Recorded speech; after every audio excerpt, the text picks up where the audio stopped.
Le cancer du sein, c'est une maladie qui est extrêmement fréquente. C'est aux alentours de 60 000 cancers du sein chaque année en France. Alors ça dépend si on inclut ou pas les états précancéreux dedans.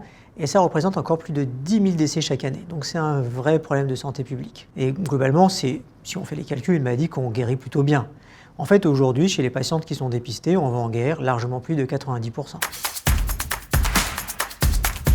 La majorité des cancers du sein sont diagnostiqués à un stade précoce.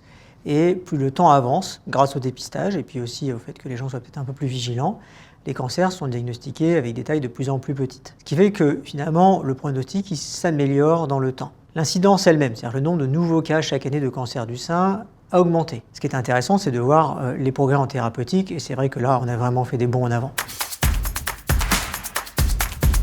Aujourd'hui, les principaux facteurs de risque de cancer du sein sont très bien identifiés. Il y a des facteurs de risque qui sont génétiques, sur lesquels on ne peut pas faire grand-chose, parce que c'est-à-dire qu'on est avec une prédisposition génétique, et on va quand même pouvoir la prendre en charge pour prévenir des cancers du sein, et en particulier les formes les plus graves. Mais ça ne représente qu'une minorité des cancers du sein. La majorité des cancers du sein sont en dehors de tout contexte familial. Alors après, c'est un cancer qui est tellement fréquent qu'il y a toujours une tante ou une grand-mère, ou même sa sœur qui a fait un cancer du sein, mais la majorité des cancers du sein ne sont pas d'origine génétique. On connaît les facteurs favorisants. C'est le surpoids parce qu'il augmente le taux d'œstrogène, c'est l'inactivité physique pour la même raison. Et puis il y a aussi des facteurs qui sont très liés finalement à la vie génitale.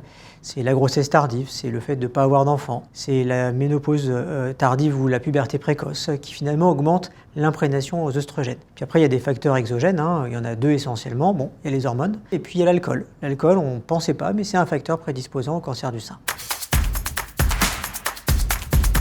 Sur les cancers du sein, il y a un programme de dépistage qui est bien établi et il faut encourager les gens à participer à ce programme de dépistage parce que c'est plus grande chance de guérison et ce sera des traitements moins lourds. Après, tous les cancers ne se dépistent pas.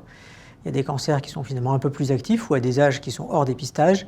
Et dans la majorité des cas, c'est une déformation cutanée. C'est-à-dire que quand on lève les bras, on voit une ride qui apparaît sous le sein, par exemple.